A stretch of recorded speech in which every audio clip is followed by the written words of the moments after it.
I'm Jenni Millbank. I'm a professor at University of Technology, Sydney in the Faculty of Law, and I'm introducing my paper for Body and Society called Exploring the Ineffable in Women's Experiences of Relationality with their Stored IVF Embryos. This paper really came out of a study that I conducted with colleagues here at UTS, Isabel Karpin and Anita Strumke, where we were looking at how people made decisions about their stored embryos, whether to continue to store them, dispose of them, donate them to other people, or donate them to research.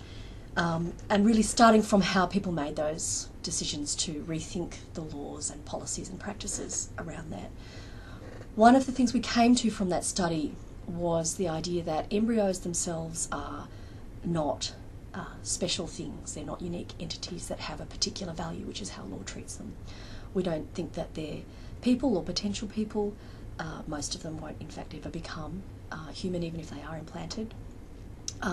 Rather, that embryos are special and unique and important to the people who created them, particularly to the women who created them, because embryos have come from their body and they were expected to return to the body, but that return was interrupted in unanticipated ways for those women, either because they became pregnant with other children, or they didn't become pregnant, or things in their lives interrupted what they imagined was going to be a process of creation and return to the body. So women were left, particularly the women that we spoke to, were left with this very complex and unintelligible relationship with their embryos, where they had imagined who these embryos were going to be.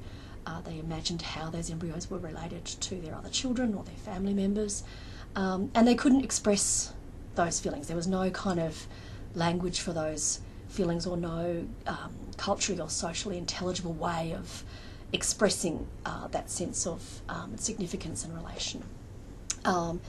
So we've written a lot about how we think the law should change to accommodate that, but this piece was really about grappling with the unspeakable, grappling with women's sense of how hard it was to talk about this and to make sense of it, and trying to value and make a space for that sense of relation that women had with their embryos.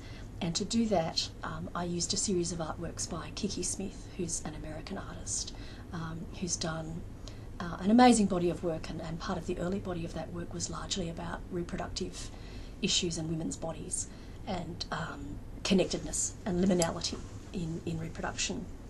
And she very kindly gave me permission to use a series of the images from her work in this article. So I hope you'll read it, and I hope you enjoy it.